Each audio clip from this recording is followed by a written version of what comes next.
அது ஆளுங்கட்சி எடுக்கக்கூடிய ஒரு முடிவு.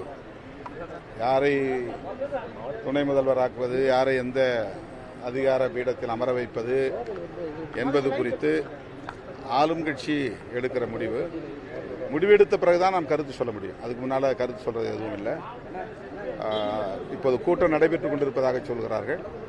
கூட்டத்திற்கு பிறகு என்ன முடிவு என்று அறிவிக்கப்படும். அதன் பிறகு கருத்து. துணை முதல்வருக்கான தேவை இருக்குங்களா சார்? துணை முதல்வருக்கான தேவை அதாவது அவங்களுக்கான சுதந்திரம்.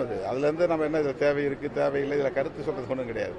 ஆளுங்கட்சிக்கான சுதந்திரம். அவங்க சுயமா சுதந்திரமா அவங்க கட்சி முடிவு பண்ணக்கூடிய விஷயம். அதனால அவங்களுடைய கட்சியினுடைய முன்னணி தலைவர்கள் உட்கார்ந்து பேசுறாங்க, பேசட்டும். அது என்ன முடிவு எடுக்கிறாங்கன்னு பார்க்கலாம்.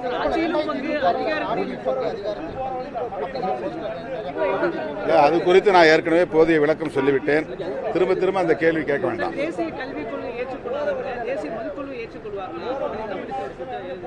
தேசிய கல்விக் கொள்கை வேற, தேசிய மதுவிலக்கு கொள்கை வேற. தேசிய கல்விக் கொள்கையில் தமிழ்நாடு மட்டுமல்ல, இன்னும் ஒரு சில மாநிலங்களும் கருத்து முரண்பாடு கொண்டிருக்கின்றன. நடைமுறைப்படுத்துவதிலே தயக்கம் இருக்கிறது. விடுதலை சிறுத்தைகளை பொறுத்தவரையில் தேசிய கல்விக் கொள்கையை அப்படியே ஏற்று நடைமுறைப்படுத்த முடியாத ஒரு சிக்கல் இருப்பதாக உணர்கிறோம். அதனால் எதிர்க்கிறோம். தேசிய மதுவிலக்கு கொள்கை என்பது தேசிய அளவிலான மனித வளத்தை பாதுகாக்க வேண்டிய தேவை இருக்கிறது. தமிழ்நாடு மட்டுமல்ல, இந்தியாவில் குஜராத், பீகார் ஆகிய மாநிலங்களை தவிர, நாகாலாந்து, மிசோரம் ஆகிய 2 சிறிய மாநிலங்களை தவிர எல்லா மாநிலங்களிலும் அரசு மதுபான வியாபாரத்தை செய்வதால் மனித வளம், தேசத்திற்கான மனித வளம் பாழாகிறது.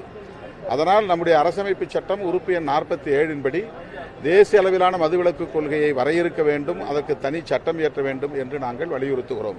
தமிழ்நாடு அரசு மதுக்கடைகளை மூட வேண்டும் என்பது எவ்வளவு முக்கியமான கோரிக்கையோ, அதேபோல் இந்தியா முழுவதும் மதுக்கடைகளை மூட வேண்டும். இந்தியா முழுவதும் மதுக்கடைகளை மூடுவதற்கு தேசிய மதுவிலக்கு கொள்கை வேண்டும் என்று நாங்கள் வலியுறுத்துகிறோம்.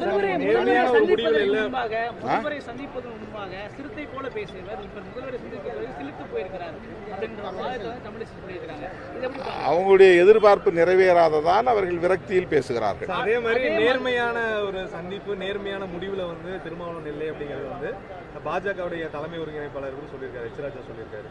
அதாவது முதல்வர் சந்திப்புக்கு பின்பு இந்த மாதிரி முதல்வரை சந்திப்பதற்கு முன்பு நாங்கள் என்ன கோரிக்கைகளை பேசினோமோ அதே கோரிக்கைகளைத்தான் முதல்வரை சந்தித்த பிறகும் நாங்கள் பேசிக் கொண்டிருக்கிறோம். எங்கள் நிலைப்பாட்டில் எந்த மாற்றமும் இல்லை. எங்கள் கருத்தில் திமுக உடன்படுவதால் எங்கள் மாநாட்டில் அவர்கள் பங்கேற்க இசைவளித்திருக்கிறார்கள்.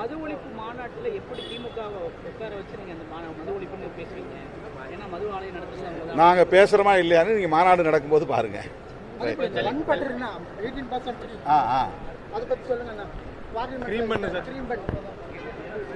அவரு அன்னபூர்ணா உரிமையாளர் பேசிய கருத்து மிகவும் சரியானது, ஏற்புடையது. நான் வரவேற்கிறேன். அவருடைய கருத்து தான் சராசரி ஒவ்வொரு குடிமகனின் கருத்தாகும். ஆனால் அவரை அழைத்து கொண்டு போய் அவரை அவமதிக்கும் வகையிலே நடந்து கொண்டது மிகுந்த வேதனைக்குரியது. அதை வன்மையாக விடுதலை சிறுத்தைகள் கட்சி கண்டிக்கிறது. India's #1 AI empowered institution, JKKN. Admissions open for engineering, pharmacy, allied health sciences, arts, nursing and dental. JKKN Institution, Kumarapalayam.